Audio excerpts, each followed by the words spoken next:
첫 번째 종목입니다. LX홀딩스가 들어와 있네요. 12,000원에 매수하셨고요. 보유 비중은 70%입니다. 대표님, 첫 번째 시청자님부터 비중이 굉장히 높습니다. 그리고 지금 손실 구간이신데 차트를 보면 고점에서 매수하셔서 현재 흐름 계속 좀 떨어지고 있는 모습이거든요. 대표님, 이 종목은 좀 어떻게 도와드려야 될까요?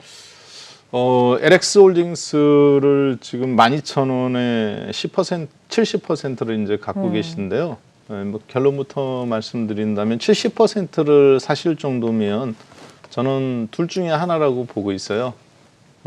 처음부터 70%를 사셨지는 않았을 것 같고 성향상. 그리고 이제 개별 종목이 아니라 이 LX홀딩스가 이제 LG 그룹에서 분사돼서 나온 거거든요. 맞아요. 그래서 LG 하우시스라든가 이제 이 계열사들을 몇 개 가지고 나왔지 않습니까? 그래가면서 이제 LX홀딩스로 분류가 된 건데, 그러면 LX홀딩스가 분류가 되고 나서 차트 한번 잠깐 보겠습니다. 나오자마자 LG에서부터 분사가 돼서 나왔기 때문에 처음에 분사돼서 나왔을 때는 기대감이 있었죠. 12,000원에서 이제 13,400원까지 올라가기도 했고 첫 천개에. 그렇지만 그룹사가 누리 이제 이때 당시 이 회사가 분류돼서 나올 때 많은 분들이 사실 공방이라든가 이런 데서 이 종목에 대한 분석도 저도 말씀을 드렸었고 했는데 가장 중요한 거는 여러분은 어느 날 갑자기 내가 LG그룹 잘 다니고 있는데 LX그룹으로 분류돼서 나왔는데 LG그룹은 회사가 규모가 그룹사니까 크잖아요. 그러니까 내용은 바뀌지 않았는데 사실은 소속이 바뀌어가면서 전세자금 대출 받으러 갔는데 이제 LG그룹이 아니시네요. 자본금이 틀리잖아요. LX그룹은. 회사 자본금이 틀립니다. 그러면 신용평가 같은 경우도 개인도 그렇고 회사도 그렇고 하향 조정받을 가능성이 있어요. 당장은 아니겠지만. 그리고 LX홀딩스는 어찌됐든 계열사들이 이제 잘 돼야 이 주식이 올라가는 거지 않습니까? 시간이 상당히 걸립니다. 그러면 70%를 갖고 있다라는 거는 이 회사 입장에서 봤을 때 갖고 계신 분 입장에서는 장기 투자한 걸 수도 있거든요. 그리고 12,000원에 사셨어요. 결코 싼 가격이 아니라고 생각합니다. 12,000원에서 10,000원 사이의 별 가격 차이는 2,000원밖에 없지만 이거는 그룹사고 홀딩스예요. 말 그대로 홀딩스 직원이 한번 몇 명인지 한번 잠깐 보겠습니다. 네. LX홀딩스는 업황이 일단은 지주사기 때문에 금융업이고요. 여러분들 지금 보시면은 여기 직원이 보통 한 10명. 여기는 지금 직원이 없는 걸로 나오는데 이제 홀딩스니까 배당 받아서 먹고 사는 거거든요. 계열사에. 자기가 직접 사업체를 거느리고 있는 회사들도 있지만 대부분 금융사입니다. 이렇게 나온 홀딩스 같은 경우는. 그러면 직원이 많으면 20명, 적으면 3명인데도 많습니다. 매출액은 수조 원인데도 불구하고 계열사 그 배당 받고 그러니까 포괄 연결 손익계약 계획적이 손익계산서에 의해서 잡히거든요. 자, 그러면 직원은 왜 3명이냐? 실제 본인 사업부는 없어요. 그냥 본사기 때문에 그냥 계열사 배당으로 받아서 비즈니스를 일으키는. 그러면 이 회사는 지금 당장은 좀 올라가기가 어려울 것 같습니다. 그리고 장기 투자를 하는 개념으로 보셔야 돼요. 그러면 장기 투자 개념은 올라갈 때 사는 것도 괜찮겠지만 떨어졌을 때 싸게 사는 게 관건이니까 지금 가격대는 상당히 높은 가격이라고 보여지고 문제는 이제 시간이 꽤 걸릴 것 같습니다. 그리고 70%를 가지고 있다는 거는 장기 투자인데 조금씩 더 담그셨을 수도 있겠지만 이게 꽤 오래 물려 있을 수 있거든요. 그래서 그걸 어떻게 빠져나올 건가. 그래서 결론부터 말씀드린다면 요즘 같은 장에서는 이런 종목들이 약간 반등은 나올 수 있습니다. 그런데 이거를 장기적으로 내가 가져갈 거냐 아니면 나는 그냥 빠져나올 거냐를 결정해야 되는. 종목 자체는 그룹사 이 회사는 좋은 회사예요. 근데 성향에는 안 맞으실 수 있을 것 같고요. 저는 예측이 좀 어려운 부분이고 그렇기 때문에 장기 투자로서는 괜찮지만 그렇지 않다면 좀 일단 나오는 거 매도 전략 말씀드리겠습니다. 네, 알겠습니다. 장기 투자할 좀 고민이시면 보유해 보셔도 괜찮겠지만 현재 시점에서는 매도해 보시는 게 좋겠다라고 짚어주셨습니다. 자, 이어서 다음 종목은 삼성제약이 들어와 있네요. 7,150원에 매수하셨고요. 보유 비중은 30% 갖고 계십니다. 삼성제약 같은 경우에 대표님 한동안 저희 국고처에 굉장히 많이 들어왔던 종목 상담 중에 하나예요. 최근에 굉장히 주가가 좀 하락세를 보이고 있는데 이 종목 어떻게 대응을 하셔야 될까요? 네, 삼성제약은 뭐 테크니컬적인 요소로 본다면은 지금은 이제 추세가 이제 깨졌죠. 네. 기술적 분석으로 본다면 추세가 깨졌고 이 종목은 현재 시가총액이 4,800억이에요. 근데 이제 여러분들 한번 잠깐 이거 한번 보겠습니다만 이게 뭐 큰 의미는 없습니다. 이런 종목한테는. 왜냐하면 본질적 가치보다 삼성제약 같은 경우는 테크니컬적인 요인이 훨씬 더 중요한 요인으로 주가가 움직이는 요인이기 때문에 그런데 보시면 2019년도에 매출액이 440억이죠. 2020년도 매출액이 480억. 별로 큰 변화가 없네요. 이번 연도 136억이기 때문에 1사분기에 뭐 큰 이슈가 있지 않는 한 480억에서 450억 전후의 매출액에서 변화는 없을 것 같습니다. 영업이익 마이너스 65억, 100억, 분기 24억이니까 손실도 큰 변화 없을 것 같고요. 당기순이익 430억인데 400억 적자죠. 그리고 이번에는 136억인데 1사분기에 마이너스 140억이고. 그러니까 보시면 아시겠지만은 이 회사는 현재 돈을 버는 회사는 아니에요. 기대감으로 갖고 이제 올라갔다는 거는 다 알고 있죠. 무슨 얘기냐? 확률이 높은 로또를 사신 겁니다. 그러니까 이제 로또는 뭐 680만 분의 1이잖아요. 그리고 이제 옵션을 한다는 것은 확률적으로 한 뭐 100분의 1 이 정도고. 그리고 주식주 중에서 이런 매출액만큼 적자가 나는 주식을 산다는 건 2,000개 종목 중에서 2,000분의 1의 로또를 사는 거거든요. 사실 10배짜리에서 5배짜리 1, 2년 사이에. 근데 이미 그 로또가 한번 당첨된 번호란 얘기예요. 제 얘기는. 삼성제약은 4,000원에서 13,000원까지 이미 300%가 한번 당첨된 번호잖아요.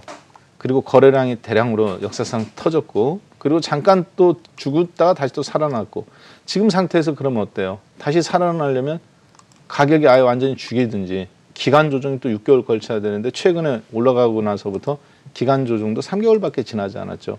그리고 나서 어제 이런 어떤 음봉 형태 보시기에 굉장히 좀 의태의태한 형태죠. 따라서 지금으로 확률적으로 본다면 로또 번호가 이미 한번 지나갔고 그렇죠. 4,000원에서 13,000원으로 4배, 5배짜리가 그리고 이제 그것이 지금 6개월 만에 다시 오느냐. 근데 이미 2등짜리가 또 여기서 당첨이 됐어요. 6,000원에서 12,000원, 100%. 그런데 지금 이 가격에 또 기대한다. 똑같은 번호가 계속 맞기는 좀 식상하겠죠. 그리고 굳이 여기서 돈을 벌었는데 시가총액이 4천억짜리니까 굳이 4천원짜리가 즉 1,500억짜리가 6천억 이상으로 올라가서 적어도 3천억 정도를 벌었고 거기서 절반만 건졌다 하더라도 1,500억을 벌었는데 굳이 무리수를 두지는 않을 것 같습니다. 왜냐하면 자꾸 이 도둑질도 오래 하면 꼬리가 길면 잡힌다고 그러잖아요. 네. 이 주식도 계속 마찬가지예요. 그러면 실적이 좋으냐? 실적 보시다시피 실적으로 움직이는 주식은 아니잖아요. 어떤 기대감, 가능성, 한가 개발하는 거 요건데 이미 다 움직였어요. 그러다가 어느 순간 당첨되면 모르겠지만 아직까지는 당첨의 기미는 좀 보이지 않고 있습니다.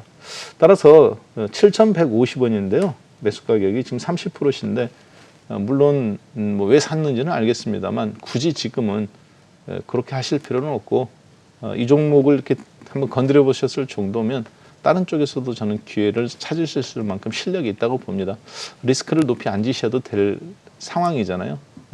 종목을 한번 체인지하시면 더 잘하실 것 같아요. 매도 전략입니다. 네, 알겠습니다. 지금 매수가 비슷하기 때문에 매도 전략으로 짚어주셨습니다.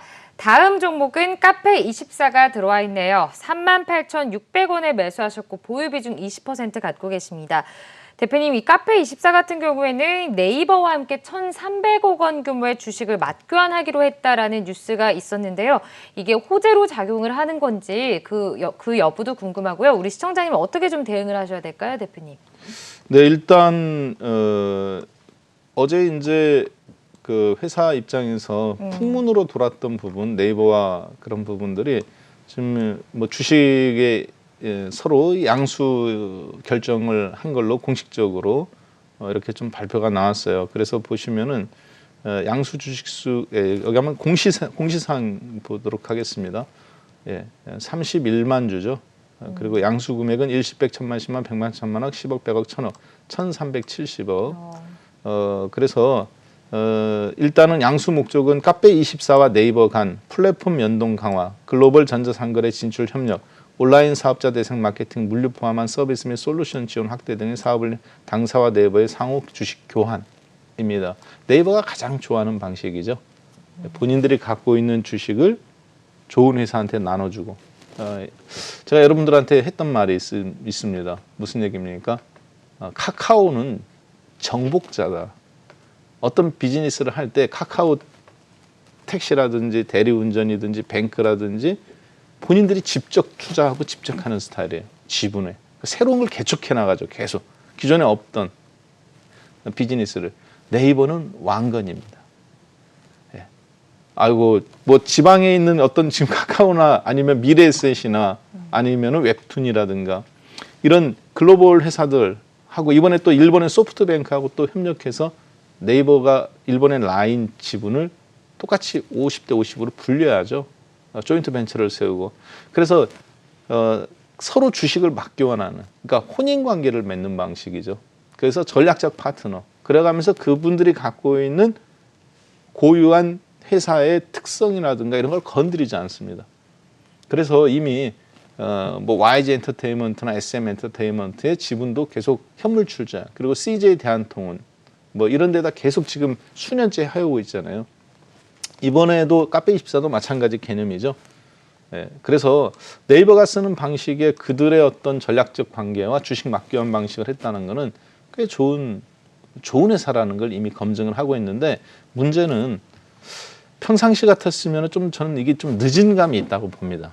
왜냐, 이 정도 재료면 예전 같았으면 이 3만 원에서 적어도 100% 이상인 5만 5천 원이 아니라 뭐 한 7만 5천 원이나 많게는 경우에 따라서는 10만 원까지도 저는 가능하다고 봐요. 카페24 같은 경우에는 시가총액 자체가 뭐 이게 그렇게 큰 회사가 아니에요. 그리고 회사는 정말 좋은 회사고 특허를 많이 갖고 있거든요.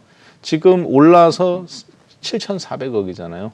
자, 그런데 겨우 이 좋은 재료를 갖고 3만 원에서부터 이 5만 5천 원, 거의 이제 뭐 6만 원까지라고 무리수를 잡으면 100%인데 100%를 채 못 올라가고 지금 다시 주저앉았어요. 장기적으로 봤을 때는 좋은 가격대인 것 같습니다. 그리고 지금 보시니까 38,600원에 사셨는데 저는 만약에 이걸 본다면 지금 단기적으로도 한번 리바운딩이 나올 수 있고 좋은 타이밍이, 그러니까 갖고 가기에 좋은 회사라고 봐요. 그런데 문제는 뭐냐면 이게 한번 직고점을 과연 뚫을 수 있느냐 하는 부분인데 뚫기는 좀 어려워 보여요. 장기적으로 한번 생각하셔야 될 것 같고요. 문제는 최근 들어서 이게 지금 어제 이제 나스닥 시장입니다. 많이 떨어진 종목들이에요. 나스닥 100 종목에서 바이두. 바이두는 중국의 네이버라고 불리는 회사입니다. 그리고 그 바이두에 이제 이 서버라든가 카페24처럼 돌아가도록 이런 어떤 연결되어 있는 회사가 그런 걸 제공해주고 해놓은 회사가 핀듀오듀오거든요. 그리고 뭐 다양한 회사들이 있는데 어떻게 본다면 전략적 제휴의 파트너라고 볼 수도 있겠죠. 근데 마찬가지로 계속 빠졌죠. 핀듀오듀오도. 심지어는 7월 달에는 마이너스 38%까지 폭락 나왔어요. 물론 이 이면에는 중국의 시진핑의 뭐 이제 그 디지털 회사들, SNS 컨텐츠 회사들 100만 명 이상의 회사들을 컨트롤하는 공산당의 그런 현상들 때문에 그런 것도 있습니다만, 이게 세계적인, 이 회사는 나스닥까지 상장돼 있잖아요. 이게 세계적인 추세란 말이에요. 자, 그랬을 때 카페24와 네이버의 관계가 예전만큼 약발을 지금 받는 상태는 아닙니다. 그게 좀 아쉬운 타이밍이고, 좀 더 6개월 전이나 3개월 전만 나왔어도 참 좋았을 텐데 많이 좀 아쉬움이 남고요. 결국은 좋은 회사는 또 때가 되면 다시 올라가더라고요.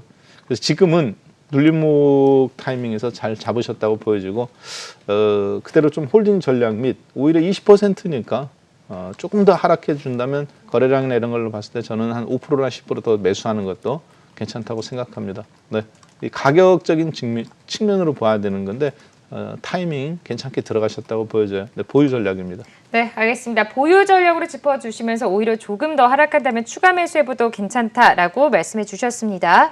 다음 종목은 DL이 들어와 있습니다. 매수가는 83,000원이시고요. 보유 비중은 50% 갖고 계시네요. 대표님 비중도 굉장히 높고 지금 손실 구간이십니다. 이 종목 계속해서 좀 하락하는 모습 보여주고 있는데요. 대표님 이 종목은 어떻게 대응하셔야 될까요? 네, 이제 DL은 여러분들 잘 아시는 대림 산업이 회사 이름을 이제 대림 산업이 회사를 두 개로 나눴어요. 그래 이제 보통 예를 들어서 100주 갖고 시가총액의 변화가 없이 나눈 거. 100주 갖고 있던 사람한테 뭐 50주, 30, 70주, 50주, 30주, 70주 이런 식으로 회사가 나눠지는 거를 이걸 인적 분할이라고 합니다. 분할했지만 시가총액의 변화는 없고 기존 주주들한테 똑같은 비율로 나눠주는 거, 갖고 있던 주식에. 그런데 기존 주주들을 배제시킨 상태에서 회사를 지분을 나눠주지 않는 거. 이걸 이제 물적 분할이라고 그래요. LG화학이 기존 주주들한테 주식을 나눠주지 않고 LG화학솔루션으로 분산은 했지만 LG화학이 100% 다 갖고 있는 거. 기존 주주들한테는 안 나눠주죠.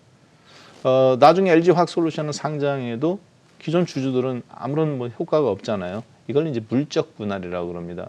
SK이노베이션도 지금 그런 전략으로 가고 있는데 DL은 그렇지 않았습니다. DL과 DLENC로 그래서 지주사가 DL이고 DLENC가 사업부로 이렇게 나눠졌어요. 자, 그런데 보시면은 이것도 이제 홀딩스예요. 그러니까 한마디로 아까 LX 홀딩스처럼 DL 홀딩스의 사실 똑같은 의미입니다. 직원 한번 볼까요? 33명이네요. 그렇죠? 직원이 33명인데 매출액은 1조 5천억 작년도, 그리고 이제 이번 연도 1사분기에는 5천억에 영업이익 600억에 당기순이익이 3천억이에요. 그러면 이 회사는 33명밖에 안 되니까 월급 안 나가고 좋겠다. 맞습니다. 뭐 월급이 나갈 일이 없죠. 3천억이나 벌었는데. 그러니까 별로 인건비나 이런 게 없는 거죠. 말 그대로 홀딩스니까. 그래서 지주사니까. 그런데 보통 건설회사 같은 경우에는 이게 똑같은 얘기를 지금 맨 처음에 이 DL이 이렇게 분리돼서 했을 때부터 말씀을 드렸는데요. 참 회사 분할됐을 때부터 지주사는 매도하는 전략입니다. 왜냐, 시간이 오래 걸릴 뿐만 아니라 지주사는 말 그대로 금융회사예요. 그리고 더군다나 신규 지주사 같은 경우 사업부가 잘 돼야 되는 거니까, 그래서 DL보다는 DLENC로 다 갈아타라고 언급을 드렸었는데, 지금 다시 이제 상장했던 가격, 재상장했던 가격에 지금 정확하게 여기 회사 분할이라고 보이시죠? 회사 분할이라고, 여기 회사 분할한 날 재상장했던 가격입니다. 회사를 나누고 나서. 그리고 나서 지금 이제 73,000원까지 떨어졌어요. 저는 전략적으로 이 회사는 계속적인 매도 전략이 맞다고 봅니다. 그리고 DL보다는 DLENC로 그 사업 부서로, 지주사가 아닌 사업 부서로 돈을 벌어오는 거기에 좀 투자하는 게 맞다고 보여지고요. 테크니컬적으로 봤을 때는 지금 이 가격에서 약간 반등은 가능해 보여요. 그렇지만 추세적인 걸로 봤을 때는 지금 이 지주사는 현재 타이밍에서는 이 회사는 맞지는 않다고 보여집니다. 왜냐하면 이제 회사를 막 분할해서 막 새로운 둥지를 틀었는데 앞으로 DLENC가 잘 돼야 어차피 회사가 잘 되는 거니까 안 되면 이게 배당이 없고 안 되잖아요. 그러면 그것보다는 DLENC를 하는 게 맞다고 판단되고요. 지금은 약간 반등은 가능해 보여요. 이렇게 V자형 급반등 나왔죠. 네. 여기도 마찬가지 V자형 급반등이 한번 가능해 보입니다. 그래서 본질적인 거는 매도지만 지금은 단기 반등은 기대해 본다. 그래서 한 8만 원 전후 정도까지 올라왔을 때 빠져나오는 전략으로 보니까 매수 가격이 83,000원인데 50%인데요. 뭐 그 이상은 좀 어렵다고 보여지고 8만 원 전후에서 좀 탈출 전략 말씀드리겠습니다. 지금 시청자님 연결되어 있다고 하니까요. 본격적인 상담 이어가 보도록 하겠습니다. 안녕하십니까? 안녕하세요. 네, 반갑습니다. 우리 시청자님 오늘 어떤 종목 고민이셔서 전화 주셨을까요? 삼성전자입니다. 삼성전자 매수가 보유 비중 어떻게 되세요? 75,000원이고, 예. 네. 15%입니다. 15%. 그럼 우리 시청자님 네. 혹시 언제쯤 매수를 하신 건가요? 한 4만 원대부터 조금씩 항상 돈 생길 때마다 매수를 해가지고 네. 지금 그리 돼가 있습니다. 계속 매수를 하셔서 수익 실현을 하시고 다시 재매수하신 거예요, 그럼? 네네. 그동안 쭉 모아온 겁니다. 네, 그렇군요. 알겠습니다. 좀 고민이 되실 것 같은데요. 최근에 또 삼성전자 흐름이 좋지 않았기 때문에 우리 네네. 대표님과 함께 좀 자세하게 상담을 도와드려 볼게요. 네네. 네, 감사합니다. 자, 대표님. 네. 우리 시청자님, 첫 번째 시청자님 삼성전자 보유하고 계신데요. 아무래도 모든 우리 개인 투자자분들 그리고 많은 시청자분들 같은 마음 아닐까 싶습니다. 자세하게 상담 도와드리고 싶은데요. 자세히 좀 짚어주시죠. 네, 뭐 지금 이제 계속 모으셨다고 그러셨잖아요. 이제 삼성전자는 지금 이제는 조금 더 사셔도 될 것 같아요. 네. 예, 왜냐하면 이제 사실 저는 하이닉스에 대해서는 굉장히 부정적인 입장을 지난 10개월간 계속 유지를 해왔습니다. 뭐 12만 원에서부터 사실 계속 부정적인 입장을 유지를 해왔 반면에 삼성전자에 대해서는 계속 긍정적인 입장을 유지를 해왔는데요. 문제는 뭐냐면 하이닉스는 대한민국이 D램 반도체의 90%를 생산하고 마이크론 테크놀로지, 미국의 마이크론 테크놀로지가 이제 10%를 담당하고 있는데 비메모리 반도체 시장이죠. 현재 시장 규모는 한 160조 정도로 그렇게 전체적인 D램 시장 규모가 되어 있어요. 근데 삼성전자와 하이닉스가 이제 90%를 점유하고 있는데 삼성전자는 지금 최근에 지난 2년간 혹은 3년간 이재용 부회장님이 평택이라든가 미국 텍사스 공장 그리고 이제 지금 오스틴 공장에 이어서 이번에 미국의 바이든 대통령에 의해서 투자하기로 한 삼성이 이제 40조냐 30조냐인데 네. 대만 TSMC는 110조 투자하거든요. 내년까지 2023년도까지. 그러니까 이제 1,000억 달러를 투자해요. 대만의 TSMC는. 그런데 규모 면에서 삼성전자보다 압도적이죠. 그런데 삼성전자가 혹시 D램이나 여기에 투자한다는 얘기를 저는 들어본 적이 없어요. 네. 무슨 얘기냐면 D램은 본인들이 어차피 세계 1위잖아요. 그러니까 그리고 앞으로 미래 비즈니스에서 시장성이 그렇게 좋은 건 아니거든요. 그러면은 삼성전자가 그러면 힘을 쓰고 있는 분야는 어디냐면 파운드리, 비메모리 반도체 중에서 전 공정 과정에 지금 대만의 TSMC처럼 하고 있는데 시가총액을 한번 잠깐 보겠습니다. 이게 지금 삼성전자의 시가총액이 이제 어제 종가로 우리나라 시가총액에서 이제 1순위잖아요. 그런데 보시면은 삼성전자 시가총액이 440조입니다. 얼마 전까지 500조 원이었죠. 대만의 TSMC는 지금 한 700조 원 돼요. 매출액은 대만의 TSMC는 50조 정도 됩니다. 영업이익은 한 25조 정도 되고요. 삼성전자는 매출액이 한 250조 정도 되죠. TSMC보다 5배나 많아요. 그런데도 불구하고 시가총액은 대만의 TSMC보다 한참 부족한 상황이거든요. 하이닉스는 73조 원이에요. 예전에는 하이닉스하고 삼성전자가 최근처럼 이렇게 5% 10%씩 급락이 나오면 종합주가지수도 7% 정도씩 폭락했습니다. 73, 21. 그러니까 한 220포인트 정도, 3,300포인트 기준으로 본다면 지금 3,100포인트가 깨졌어야 돼요. 근데 안 깨지죠. 왜 그러느냐? 네이버도 70조 원이고 삼성 바이오로직도 65조. 즉 하이닉스가 10% 빠졌어도 이 아래에 있는 종목들이 십시일반으로 3%씩만 올라주면 다 상쇄하고 남아요. 자, 그런데 문제는 뭐냐면 삼성전자를 반도체 회사로 지금 이제 보시는, 제가 왜 그러냐면 지금 방금 물어보신 어머니께서 이렇게 삼성전자를 꾸준하게 모으셨다 그렇게 하셨는데 이제 지난 20년 동안 혹은 20년 넘게 삼성전자 한 종목만 갖고 계속 하셨을 수도 있을 것 같습니다. 문제는 뭐냐면 앞으로 삼성전자를 갖고 이제 매매할 수 있는 시간이 그렇게 길지 않습니다. 한 3년 정도에서 2년 내에 삼성전자 회사는 2개나 3개로 나눠집니다. 그래서 삼성전자 홀딩스하고 아까 대림산업이 대림 DL하고 대림 ENC 그리고 뭐 회사들이 이렇게 나눠지고 있잖아요. 지주사하고 사업부로. 삼성도 지주사하고 사업부로 나눠져요. 문제는 이건희 회장님 때는 그런 적이 없었습니다. 삼성전자는 크게 저희가 솥단지에 상징하고 있는데요. 옛날에는 왕이 되려면 신무를 가졌어야 돼요. 야, 이게 좀 삼성전자 얘기니까 좀 거창하게 얘기하는 것 같은데 1분만 더 얘기하겠습니다. 왕은 솥단지를 신물로 받았습니다. 왕의 상징이 뭐냐? 칼과 솥단지가 있어야 돼요. 솥단지가 없는 사람은 왕이 아니었거든요. 상징적이면 신물이거든요. 그게 왜 그러느냐? 솥은 백성을 먹여 살리는 음식을 만드는 거예요. 근데 그 솥 발이 세 개가 달려 있었습니다. 솥 다리가. 근데 삼성전자는 근데 뭘로 먹고 삽니까? 첫 번째 스마트폰, 두 번째 디스플레이, 세 번째 반도체, 네 번째 백색 가전이지만 저희가 이제 이 부분은 별로 큰 의미가 없으니까 뺍니다. 그러면 삼성전자가 이건희 회장님 때 전 세계 지금도 스마트폰 판매량은 1위예요. 근데 한때 애플보다 앞선 적도 있었거든요. 그런데 매출 규모도 이건희 회장님이 저 같은 사람이 아래에 없었을까요?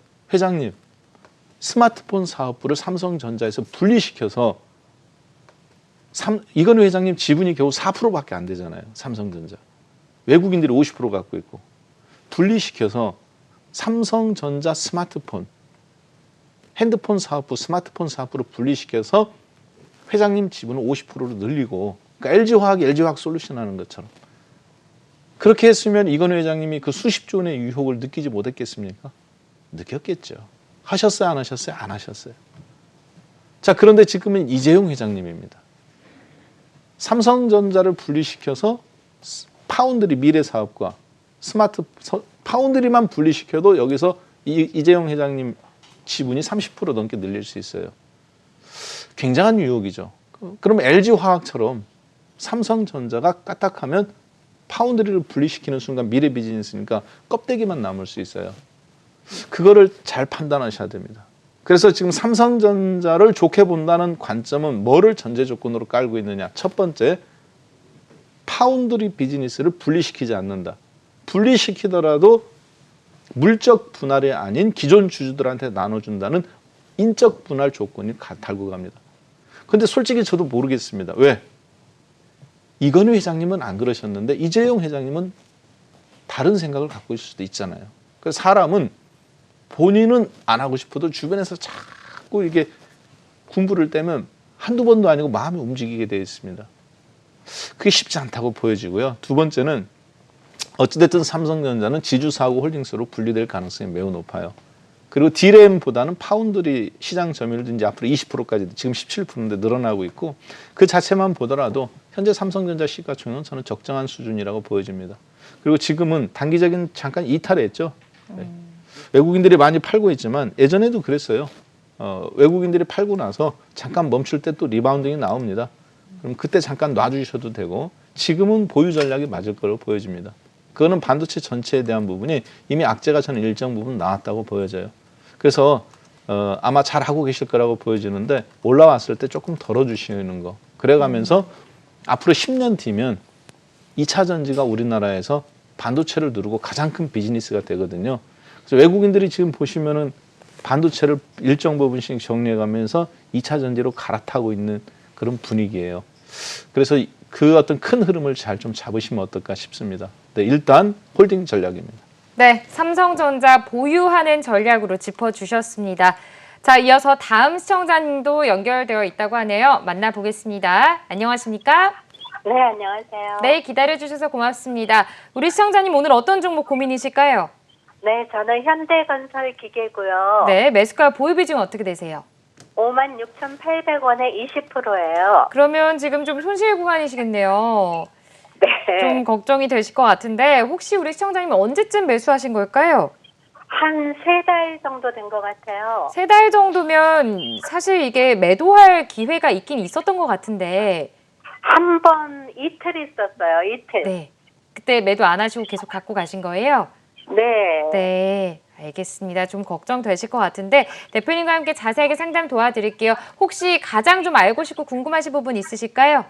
언제쯤 제가 매수한 가격 좀 올라올 수 있을까 싶어서요. 네, 알겠습니다. 자세하게 상담 도와드릴게요. 네. 네, 감사합니다.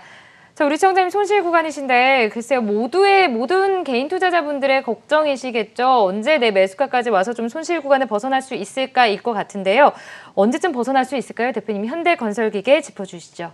네, 현대건설기계는 개인적으로 저도 작년부터 꽤 두산인프라코아, 두산밥켓, 두산중공업과 더불어서 가장 주목해서 보고 있는 회사 중에 하나예요. 그리고 가장 좋아하는 회사 중에 하나입니다. 왜 그러냐면 독과점 구조를 제가 굉장히 좋아하거든요. 근데 독과점 구조가 완성된 SK텔레콤이나 KT 이런 종목들보다는 독과점 구조가 막 이루어지고 있는데 사람들은 모르고 있을 때 만약에 여러분들이 혹시 이렇게 고속도로 같은 데는 이렇게 고속도로는 아니죠. 지방 도로나 이런 데 보면 막 길바닥이 되게 이렇게 더러운 데가 있어요. 그런데 거기에 보면 포크레인도 지나가고 지게차도 지나가고 트럭에 싣고 가면 모르는데 지게차나 포크레인이 가면 되게 천천히 갑니다. 차가 가기에는 그것도 커요, 폭이. 그래서 가려고 이렇게 옆으로 가다 보면 저쪽에서 차 오면 또 못 지나가고 마음은 급한데 놀러 빨리 가야 되니까. 그런데 그 지게차나 건설 기계 장비를 한 회사가 독점하는 구조다. 그러면 어떻게 될까요? 네. 지금 당장은 아니에요. 순차적으로 요 금액이 계속 올라가게 됩니다. 그렇기 때문에 그 회사는 지금은 아니지만 앞으로 수익성이 굉장히 좋아지겠죠.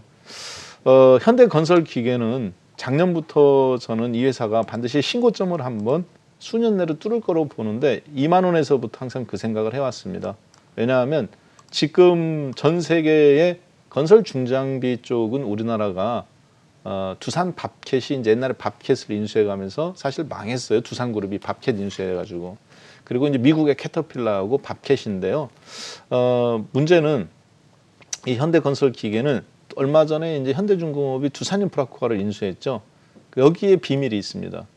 두산인프라코아를 인수해가면서 이제 독과점 구조로 갔잖아요. 현대건설기계와 더불어서 여기 중간에 볼보가 있는데 볼보는 외국계 기업이기 때문에 사실 이 점유율을 갈 수가 없으니까 마치 IMF 때 기아자동차하고 현대차가 기아자동차하고 한 회사가 됐지만 이중 정책이었잖아요.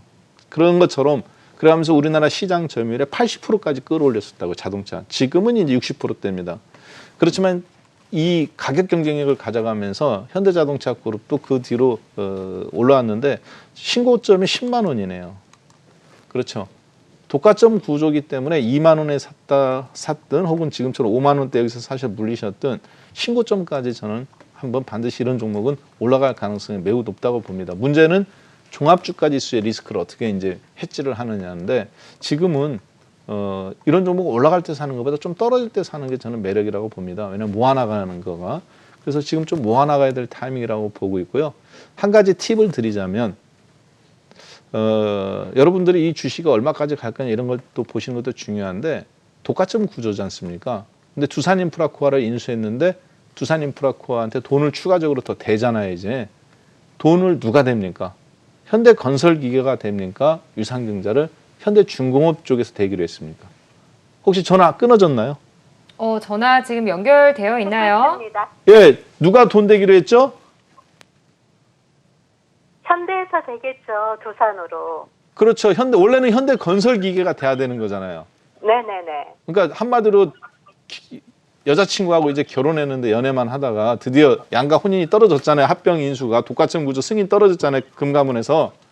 네네. 그런데 그 신혼집 돈을 누가 대야 돼요? 남자 쪽에서 되죠. 그렇죠. 남자 쪽에서 대야죠. 남자가 현대건설기계잖아요. 네네네. 그런데 돈을 엄마가 대준대요. 현대중공업계 지주사 쪽에서 대주기로 했잖아요. 네네. 그러면 누가 좋은 겁니까? 현대건설기계한테는 본질 가치가 되게 좋아지는 거죠. 돈을 유상증자 자금 출자를 내가 해야 되는데 안 하니까. 네. 그리고 독과점 구조가 됐고. 네. 그렇기 때문에 현대건설기계는 그 부분을 바라본다면 신고점인 10만 원을 넘어서서 저는 훨씬 그 이상도 가능성이 있다고 봐요. 장기 투자로서 계속 좀 모아나가시면 꽤 좋은 결과가 있지 않겠나 싶습니다. 네. 네, 보유 전략입니다. 네, 알겠습니다. 우리 시청자님께서 전화를 내리지 않고 그래도 잘 듣고 계셨는데요. 보유해 보시는 게 좋겠다. 중장기적으로 굉장히 긍정적인 흐름이 전망이 된다라고 짚어주셨습니다. 자, 다음 시청자님도 지금 연결이 되어 있는데요. 바로 만나볼게요. 안녕하십니까? 안녕하세요. 네, 반갑습니다. 우리 네, 시청자님은 감사합니다. 오늘 어떤 종목 고민이실까요? 저는 셀트리온 셀트리온 매수가 보유 비중 어떻게 되세요? 28만 3,646원에 20%입니다. 그러면 혹시 최근에 매수하신 걸까요? 3일 전에 한 것 같아요. 3일 전에요. 예. 꽤 고점에서 매수를 하신 것 같은데 혹시 매수하신 특별한 이유가 있으셨어요?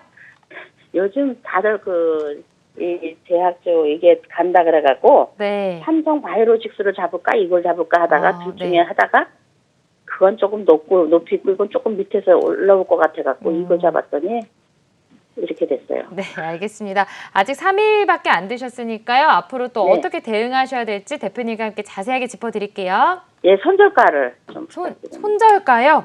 예, 예. 혹시 뭐 상승한다고 하면 계속해서 좀 보유하실 마음이 있으신가요? 당연히 있죠. 아, 그렇죠. 단기도 알겠습니다. 괜찮고. 네, 알겠습니다. 대표님과 함께 자세하게 상담 도와드릴게요. 네, 감사합니다. 네, 감사합니다. 자, 우리 시청자님 말씀하셨듯이 최근에 뭐 코로나19 항체 치료제죠. 레키노나라의 뭐 글로벌 공급 그리고 바이오시밀러의 해외 매출 등으로 성과가 굉장히 안정적이다라는 뉴스도 나와 있습니다. 우리 시청자님 손절가를 물어보셨지만 당연히 수익을 보고 매도를 하셔야 되잖아요. 대표님 어떻게 도와드려야 될까요? 네, 저분은 사실 전화를 안 주셔도 될 만큼 실력자세요. 왜 왜냐하면 그렇게 저도 생각하시죠? 전화 끊지 말고 잠깐 기다리라고 하고 네. 손절가를 얘기해주고 싶었거든요. 네. 근데 거꾸로 저분이 손절가를 보통 목표가를 물어보는데 손절가를 물어보신 거니까 그리고 저는 오늘 오매불만 기다렸던 두 종목이 있습니다. 어떤 종목이에요? 예, 바로 셀트리온 그룹주를 네. 왜 상담을 안 할까? 어. 사람들이 다 지쳐 있구나. 다음 주에 이번 주도 마찬가지지만 셀트리온 그룹주를 타겟으로 봐야 되고요. 삼성 바이오로직스에 대한 부분 이제 이 두 가지인데 삼성 바이오로직스는 뭐 여러분들한테 예전부터 삼성 에피스 상장해 가면서 120만 원 목표가로 저희가 계속 봐왔잖아요. 그렇기 때문에 그 부분에 대해서는 기존 관점을 바꾸지는 않았습니다. 근데 이제 셀트리온을 핵심만 말씀드린다면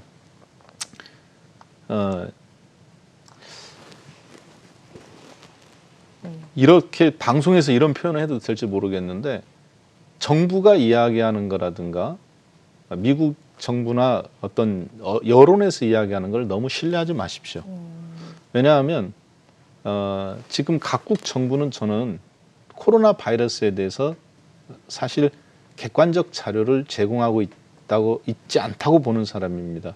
맨 처음에는 호흡기로 감염이 안 된다고 그랬어요. 호흡기 감염되죠.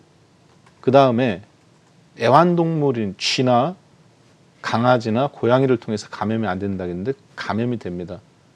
그 다음에 백신을 맞으면 항체가 형성된다고 그랬는데 델타 변이 앞에서 지금 이스라엘하고 영국이 가장 집단 면역 체계를 가장 많이 맞았잖아요. 그런데 이스라엘도 이미 마스크를 벗었다가 돌파 감염이 다 이루어지고 있습니다. 60% 이상이 돌파 감염이 됐어요. 어제 나온 통계에 보면. 그러면 델타 변이 앞에서 이미 코로나라는 거는 이미 다 뚫린 거잖아요. 그러니까 새로운 인플루엔자, 독감 백신을 맞았지만 새로운 독감이 나와가면서 뚫렸고 더 강한 놈이 나온 거죠. 그래서 집단 면역 체제가 이미 의미가 없다는 걸 이미 확인이 된 거잖아요. 심지어 문재인 대통령하고 바이든 대통령조차도 백신을 맞았을 때 마스크를 벗고 제74차 한미 정상회담을 했습니다. 그럴 정도인데 지금 돌파 감염이 델타 변이로 나아가면서 돌파 감염이 다 됐어요. 문제는 뭐냐? 그런 부분들에 있어서 즉각적으로 언론이나 이런 데서 알려지지 않는다는 게 저는 문제라고 봅니다. 그러면 당연히 그게 그 뉴스가 돌파 감염에 대한 통계가 나왔을 때 첫 번째로 눈이 가야 되는 종목이 대한민국에서는 셀트리온 제약입니다. 셀트리온은 약을 만드는 회사고요. 치료약을. 셀트리온 제약은 국내 판매 업체고 셀트리온 헬스케어는 해외 판매 업체입니다. 셀트리온 헬스케어는 레키노나주에 대해서 유럽에서 긴급 승인 허가를 받아서 의사 재량해서 사용할 수 있지만 매출액이 그렇게 일어날 거 보지는 않아요. 그리고 국내에서는 중등증, 즉 중증이 아니라 경증에 대해서만 허가가 됐는데 이게 비축을 하고 있어야 됩니다. 그러니까 백신을 맞은 분들은 회복력이 빠르지만 노약자라든가 혹은 임산부라든가 이런 분들은 백신을 맞았어도 돌파 감염이 나오면 취약하기 때문에 비축을 일정 부분 해야 돼요. 그래서 셀트리온 제약이 가장 먼저 움직일 거라고 보고 있고 셀트리온 헬스케어 지금 타이밍에 주식은 확률에 근거해서 베팅을 하는 거잖아요. 근데 기간 조정, 가격 조정을 셀트리온이 39만 원부터 해서 지금 여기까지 조정받았으니까 당연히 저는 지금 타이밍에는 어제 화이자라든가 백신주도 좋지만 치료제는 그다음 마지막 보루지 않습니까? 그렇기 때문에 앞으로 각국의 비축량들이 상당 부분 늘어날 거라고 봅니다. 델타 변이에서 끝난다고 생각하지 마세요. 람다 변이부터 시작해서 지금 빠른 속도로 급속도로, 근데 이게 계속 변이가 일어나고 있기 때문에 마지막 대안은 사실 치료제거든요. 그래서 그 부분에서 마치 우리나라 그 식량 군량미 비축하듯이 전쟁에 대비해서 지금 그런 느낌들입니다.